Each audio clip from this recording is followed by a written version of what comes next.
بسم اللہ الرحمن الرحیم۔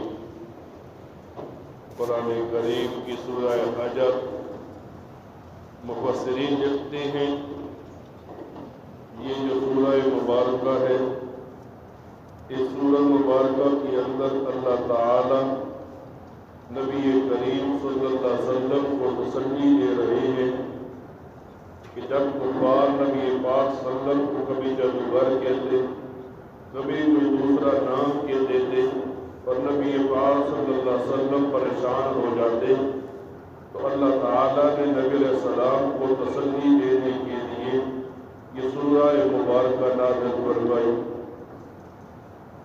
کل انشاءاللہ العظیم قرآن کریم کا ختم ہے اور قرآن کریم کی ختم کی محفل میں شامل ہونا یہ باعث برکت ہے۔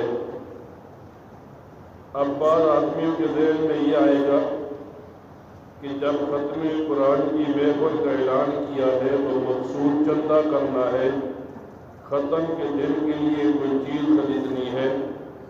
فقہاء یوں لکھتے ہیں کتابوں میں، جب کہیں ختم وغیرہ کی محفل ہو اور چندہ کر کے اعلان کیا جائے، لوگوں سے پیسے مانگ کے ختم کے لیے کوئی چیز خریدی جائے تو ایسی چیز کا کھانا جائز نہیں ہے۔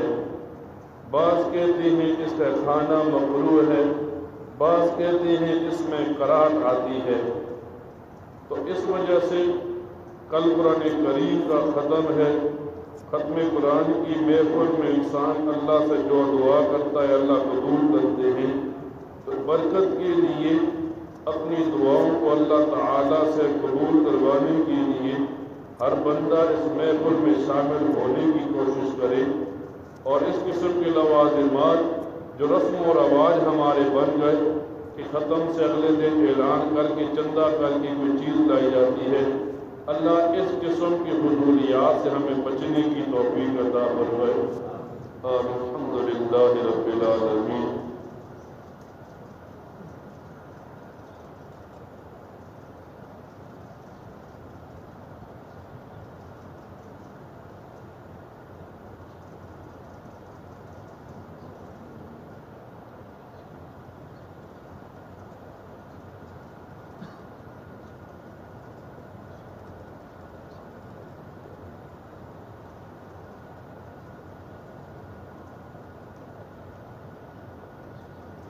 صلی اللہ تعالی علی خیر خلقہ محمد وآلہ وصحبہ اجمعین برحمتک یا ارحم الراحمین۔